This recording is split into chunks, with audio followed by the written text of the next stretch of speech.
Hey guys, welcome to the gadget show and आज चलिए बात कर लेते हैं ROG के एकदम से लेटेस्ट अपडेट के बारे में।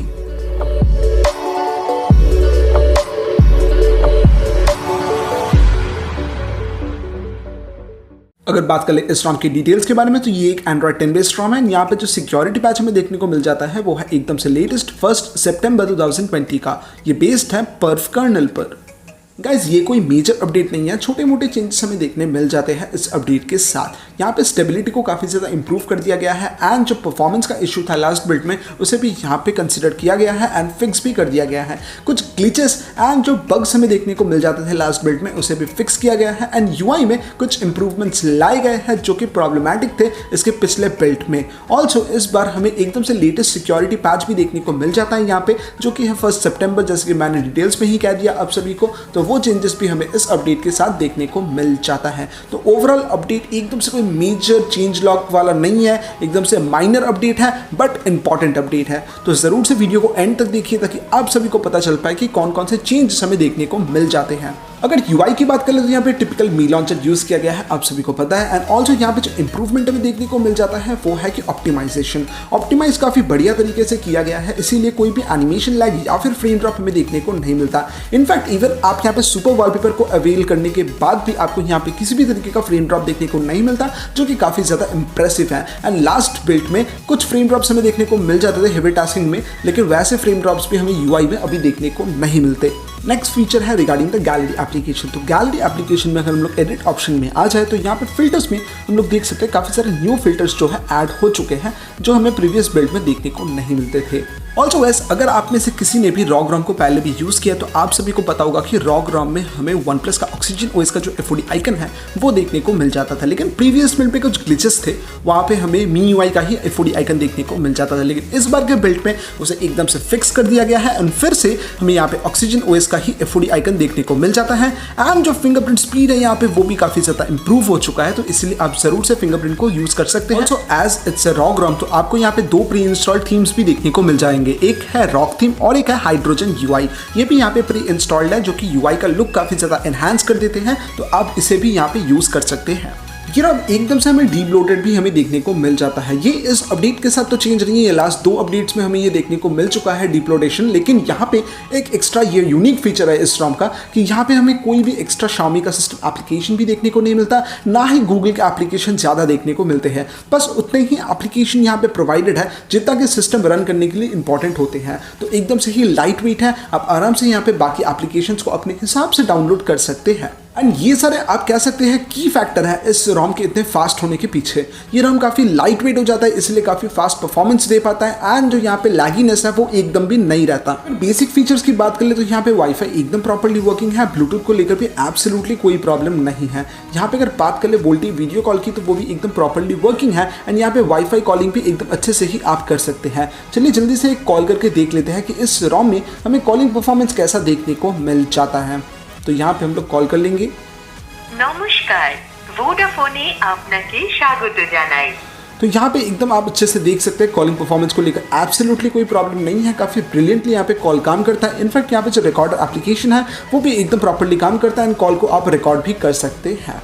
अगर बात कर ले ब्लूटूथ के बारे में तो ब्लूटूथ भी एकदम अच्छे से काम करता है एंड यहाँ पे एज सच कोई प्रॉब्लम नहीं है ब्लूटूथ को लेकर। कनेक्शन एंड शेयरिंग की बात कर ले तो मी शेयर को भी मैंने पर्सनली टेस्ट किया है, एकदम प्रॉपर्ली वर्किंग है। एंड अगर आपकी K20 Pro में NFC का हार्डवेयर है तो आप NFC को भी यहाँ पे एक्सेस कर पाएंगे, जो कि काफ़ी एक कूल फीचर है। अगर ऑलवेज ऑन डिस्प्ले की बात कर ले तो यहाँ पे ऑलवेज ऑन डिस्प्ले के लिए डेडिकेटेड थीम स्टोर हमें देखने को मिल जाता है, एज जो थीम स्टोर एकदम से लेटेस्ट है एंड इस थीम स्टोर में हमें ऑलवेज ऑन डिस्प्ले के लिए भी क्लॉक फेसेस देखने को मिल जाते हैं। साउंड एंड वाइब्रेशंस की बात कर ले तो साउंड भी एकदम प्रॉपर्ली वर्किंग है, जैसे कि आप यहाँ पे देख सकते हैं। एंड ऑल्सो आपको यहाँ पे साउंड असिस्टेंट मोड भी एकदम प्रॉपर्ली वर्किंग देखने को मिल जाता है। अगर आपको नहीं पता कि साउंड असिस्टेंट मोड क्या होता है तो बेसिकली साउंड असिस्टेंट मोड में आपको एक एक्स्ट्रा वॉल्यूम पैनल प्रोवाइड किया जाता है किसी भी एंटायर एप्लीकेशन के लिए। तो आप बेसिकली किसी भी एप्लीकेशन थर्ड पार्टी हो या सिस्टम एप्लीकेशन हो उसके लिए एक डेडिकेटेड साउंड पैनल को असाइन कर सकते हैं। इनबिल्ट वॉलपेपर्स भी हमें डिफरेंट देखने को मिल जाते हैं। यहाँ पे एकदम कस्टमाइज्ड रॉक के वॉलपेपर्स एंड नारुतो के वॉलपेपर्स भी हमें देखने को मिल जाते हैं। साथ ही साथ 3 सुपर वॉलपेपर भी यहाँ पे प्रेजेंट है एंड वर्किंग भी है। एक है होम, एक है द रेड प्लैनेट एंड एक है द फेरावेयर रिंग्स। तो ये 3 सुपर वॉलपेपर्स आप यहाँ पे एक्सेस कर सकते हैं। बैटरी परफॉर्मेंस की बात कर ले तो यहाँ पे अल्ट्रा बैटरी सेवर भी एकदम प्रॉपर्ली वर्किंग है एंड अगर हम लोग बात कर ले SOT मतलब स्क्रीन ऑन टाइम की, तो यहाँ पे मॉडरेट यूसेज में आप आराम से 6+ आवर्स का स्क्रीन ऑन टाइम एक्सपेक्ट कर सकते हैं। एंड एज यहाँ पे अगर आप गेमिंग करेंगे, जैसे कि COD हो गया, PUBG वैसे भी बैन हो चुका है, लेकिन अगर आप उन सिटीज में से है जहाँ पे अभी भी PUBG बैन नहीं हुआ है ना आप खेल रहे हैं, तो आपको PUBG में भी लगभग यहाँ पे 5+ मतलब अराउंड 6 आवर्स का स्क्रीन ऑन टाइम तो जरूर से मिल जाएगा।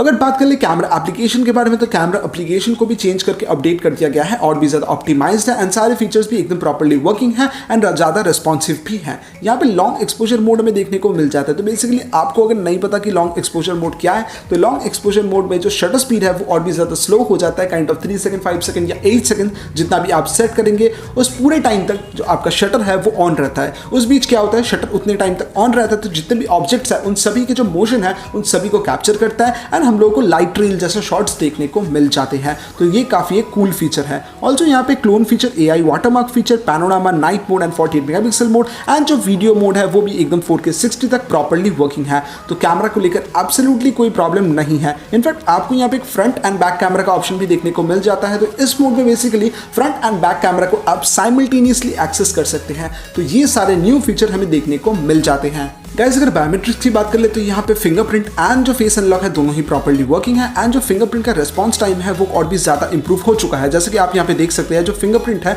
वो एकदम 1 टैप में ही काइंड ऑफ अनलॉक कर देता है आपके डिवाइस को, जो सुपर इंप्रेसिव है। एंड अगर हम लोग बात कर ले फेस अनलॉक के बारे में, तो फेस अनलॉक भी एकदम प्रॉपर्ली वर्किंग है जैसे कि आप देख सकते हैं एंड स्पीड भी यहाँ पे अमेजिंग हमें देखने को मिल जाता है। बात कर लेगा सेफ्टी नेट के बारे में, तो यहाँ पे चलिए रन टेस्ट करके देख लेते हैं कि हमें पास देखने को मिल जाता है या फेल। तो यहाँ पे सेफ्टी नेट का रिजल्ट हमें पास देखने को मिलता है, जो कि काफी एक इंप्रेसिव बात है। एंड अगर हम लोग बात करें नेटिव रूट चेकर के बारे में, तो नेटिव रूट चेकर में यहाँ पे हमें बिजी बॉक्स बाइनरी इस पैरामीटर को छोड़ के जितने भी पैरामीटर्स है सबके रिजल्ट हमें पॉजिटिव देखने को मिल जाते हैं। एंड फाइनली अगर DRM इन्फो की बात करें, तो वाइड वाइन CDM का जो सिक्योरिटी लेवल हमें यहाँ पे देखने को मिलता है वो है L1। इसका मतलब आप किसी भी ऑनलाइन स्ट्रीमिंग सर्विसेज को फुल HD में कंज्यूम कर पाएंगे without any kind of problem. Also अगर हम लोग प्ले स्टोर में यहाँ पे नेटफ्लिक्स को सर्च कर ले, तो प्ले स्टोर में नेटफ्लिक्स अवेलेबल है। तो आप जरूर अगर नेटफ्लिक्स कंज्यूम करते हैं तो प्ले स्टोर से ही नेटफ्लिक्स को अवेल कर पाएंगे। अगर बग्स की बात कर ले, तो यहाँ पे मैंने बस एक बग नोटिस किया हुआ है कि मैसेजिंग ऐप में अगर आप इसे क्लाउड में सिंक्रोनाइज करना चाहे तो वो आप नहीं कर सकते, क्योंकि सिंक्रोनाइजेशन का फीचर पूरी तरह से यहाँ पे डेड है। अगर आप सिंक्रोनाइज करने की कोशिश करेंगे तो मैसेज ऐप जो है वो क्रैश कर जाएगा। तो ये एक सिंगल बग इस ROM में आपको फेस करना पड़ सकता है।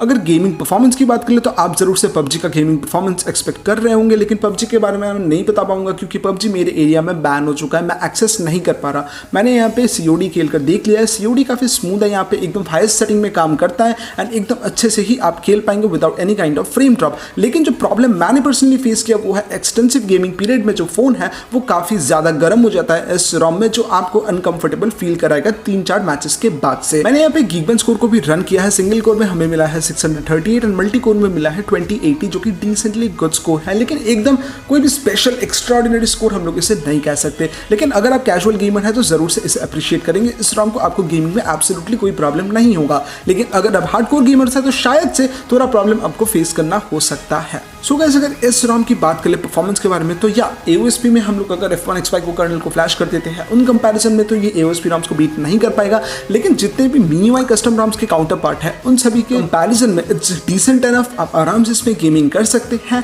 एंड यहाँ पे आप इसे परफॉर्मेंस स्ट्रॉन्ग ROM ही कह सकते हैं। एकदम से बेस्ट तो नहीं मिलेगा, लेकिन हाँ एकदम बेकार भी नहीं है, आप आराम से यहाँ पे खेल सकते हैं। जस्ट हीटिंग प्रॉब्लम के अलावा यहाँ पे ज़्यादा कुछ प्रॉब्लम हमें देखने को नहीं मिलता। एंड ऑल्सो चलिए बात कर लेते हैं इस ROM को अपने डिवाइस में इंस्टॉल कैसे करें।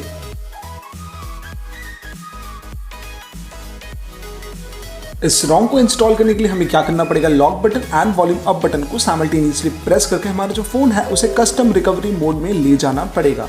फर्स्टली गाइस वाइप में आके डालवी कैश सिस्टम वेंडर डेटा इन पांचों को वाइप कर देना पड़ेगा एंड वाइप हो जाने के बाद एकदम जल्दी से ROM फाइल को हमें सिलेक्ट करना पड़ेगा एंड फ्लैश कर देना पड़ेगा।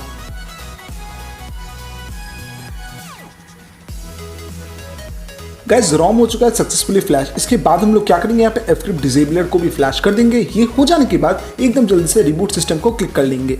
रॉम हो चुका है सक्सेसफुली स्टार्ट। हम लोग यहाँ पे क्लिक कर लेंगे, तो जल्दी से लैंग्वेज सेलेक्ट कर लेंगे। लैंग्वेज सेलेक्ट करने के बाद एकदम जल्दी से यहाँ पे रीजन सेलेक्ट कर लेंगे। एंड ये हो जाने के बाद किसी भी एक नेटवर्क में कनेक्ट होकर जो बेसिक एंड्रॉइड फॉर्मेलिटीज है उसे कंप्लीट कर लेंगे। ये सब हो जाने के बाद हमारा जो रॉम है एकदम से रेडी हो जाएगा डे टू डे यूजेज के लिए। तो अगर ये वीडियो आप सभी को अच्छा लगा, हेल्पफुल लगा, तो please guys to like share and subscribe to my channel और मिलते हैं आप सभी से नेक्स्ट वीडियो में।